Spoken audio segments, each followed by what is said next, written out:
자, 이 사람 누굽니까? 최근에 유명해졌어요. 이 사람한테 선물 하나 받는 게 애들한테 꿈입니다. 그치? 그렇지. 엔비디아 대표. 젠슨 황이라는 사람이에요. 젠슨 황. 현재 재산이 3천조 원으로 예상됩니다.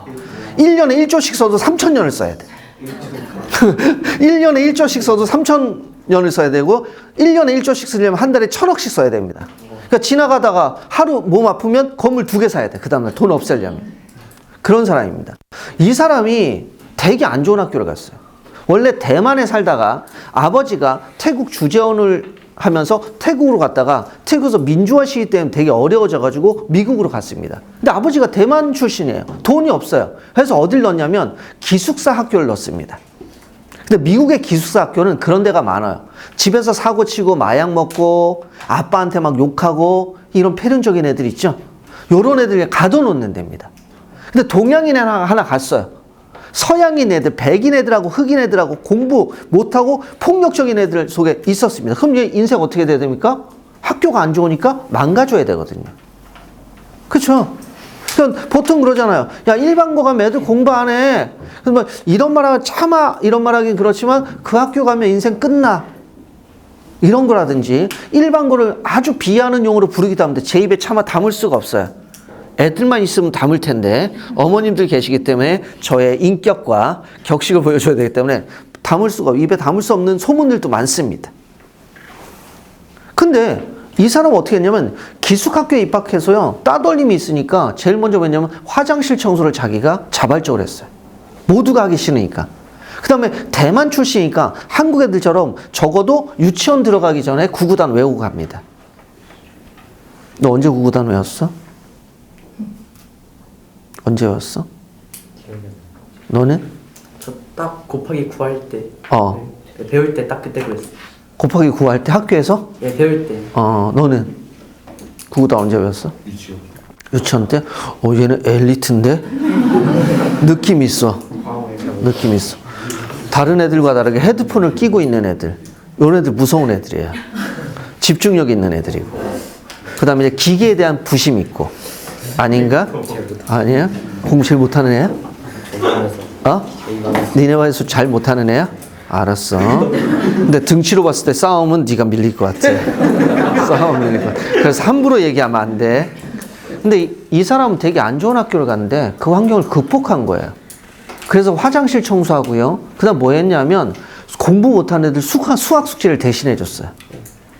그러니까 제가 여기서 드리고 싶은 말씀은 지금 이제 고등학교 선택은 이미 내 마음을 떠났어요. 그러니까 좋은 학교를 가든 안 좋은 학교를 가든 뭐냐면 환경에 지배받는 인간이 아니라 환경을 변화시키는 인간이 돼야 된다.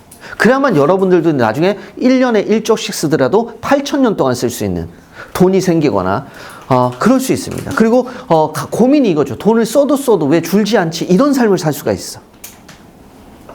그래서 환경을 제발 탓하지 마라.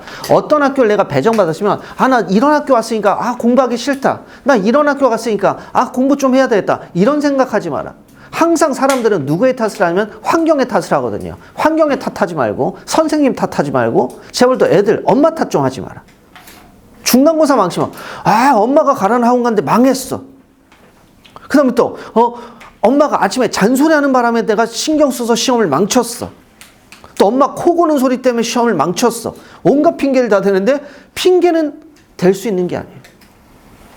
자기만 뭐 해야 됩니까? 생각을 해야 된다. 여러분들 알겠니? 이제 고등학생이잖아. 그렇지? 그러면 너희가 주로 입에 다는 말이 이거죠. 엄마 내 인생 내가 할 거야. 간섭하지 마. 그래놓고 뭐라고 얘기하면 신경 안 쓴다고 얘기해. 어머님들도 미쳐버리겠죠. 저도 일주일 전에 깜짝 놀랐습니다. 제 아들이 중2인데 얘네보다 한 살 어린데 딱 한마디 했어요. 아들 중간고사 끝났니? 그랬더니 애가 눈을 치켜뜨면서 뭐? 이러는데 처음으로 지렸습니다. 아빠가 웬만하면 누구한테 겁먹는 사람도 아니고 웬만하면 아빠가 누구의 눈빛에 주눅 드는 사람이었는데 처음으로 너한테 지렸다. 카리스마 짱 이랬더니 뭐래? 이러면서 밥이나 먹어 이러고 밥 먹었어요. 그러니까 이 중3 애들이 사실 가장 힘든 시기거든요.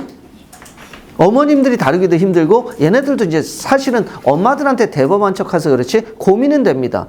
왜? 중학교 때까지는 대학 입시와 상관없지만 고등학교 1학년이 딱 되는 순간 대학 입시는 나의 일이에요. 나의 일이에요. 근데 이제 걱정만 한다고 세상에 걱정이 없어지면 걱정할 일이 없겠죠. 걱정하는 대신 뭘 해야 됩니까? 실행을 해야 됩니다. 실행을. 그래서 남들의 삶을 쉽게 평가하면 안 돼요. 그러니까 쟤 공부 잘한다. 원래 좋은 학원 다녀서 저랬어. 원래 쟤는 머리가 좋아. 쟤는 뭐 부모님이 학원을 잘 보내서 좋아. 이런 것들은 빙산의 일각이고 여러 가지 요소들이 합쳐져야 기본적으로 학생이 성적이 오르고 좋은 대학을 가게 되는데 저는 오늘은 국어 얘기를 좀 할 거예요. 고등국어에 대해서 좀 오해가 많습니다. 그러니까 엄마들이 맨날 와서 하는 얘기가 저희 애가 초등학교 때까지는 진짜 책을 많이 읽었어요. 아니면 유치원 다닐 때까지는 책을 진짜 많이 읽었어요. 근데 지금 책을 안 읽었어요. 그러니까 국어를 못하는 거 아니에요? 근데 애들은 어떤 애들이든지요. 유치원 다닐 때는 하루에 책 10권씩 읽습니다. 왜? 다 그림이에요. 그림이에요. 그리고 중학교부터는 책을 안 읽어요.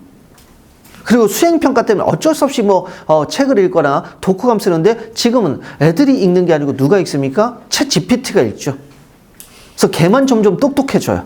모든 책을 다 읽고 있어요. 그러니까 독서량이 적어서 국어 성적이 안 오른다? 근데 애들이 대부분 책을 안 읽는데 어떤 애는 국어가 만점에 나오고 어떤 애는 국어 성적이 안 나와요. 독서량이 문제가 아닌데 독서에 대한 핑계를 대면서 고등학교 1학년 때부터 지금부터 책을 꾸준히 읽힐까요? 책을 읽긴 뭐합니까? 독서량이 문제가 아닌데. 두 번째, 꼭 핑계대는 애들이 우리 애가 중학교 때부터 수학 선행을 하느라고 아니면 수학 때문에 너무 스트레스를 받아가지고 수학 공부를 하느라고 국어 공부를 안 해서 그래요. 근데 고등학생들한테 있는 속설이 국어 1등급이라는 공부를 안 해도 국어가 1등급이고 공부를 해도 1등급이다. 공부 못하는 애는 공부를 해도 9등급이고 지금 이제 5등급이죠. 공부를 안 해도 5등급이다. 그러니까 국어 문제는 단순하게 공부를 많이 하느냐 적게 하느냐의 문제도 아니에요. 그 다음 제발 핑계대지 마세요. 수학 때문에 집중을 못해서. 그럼 수학은 1등급이다. 아니에요. 수학도 3등급입니다. 세 번째 뭔지 아세요? 건방진 애들 나 고1 때부터 국어 준비해도 충분하다. 그러니까 애들 그래요. 어떤 일이 닥치면 그때 하면 되지. 왜 미리부터 하느냐. 미리부터 하는 거 비효율적이다. 그 다음에 대부분의 사람들은 두 가지를 다 가지고 있어요. 이걸 양가적 감정이라고 하는데 자기 자신에 대한 극도의 신뢰감. 난 할 수 있어. 또 하나는 뭐예요? 극도의 불안감. 해도 될까? 근데 나이가 어릴수록 실패 경험이 적기 때문에 뭐가 많냐면 성공에 대한 확신과 자기 확신성이 높습니다. 그래서 고1 때부터 국어를 해도 충분하다. 뭐하러 중학교 때부터 미리 하냐. 어차피 까먹을 건데. 그치? 어차피 일어날 건데 잠은 왜 자니? 그렇잖아. 어차피 일어날 건데 잠을 왜 자? 안 자면 되잖아. 어차피 내일 다시 씻어야 되는데 오늘 왜 씻어?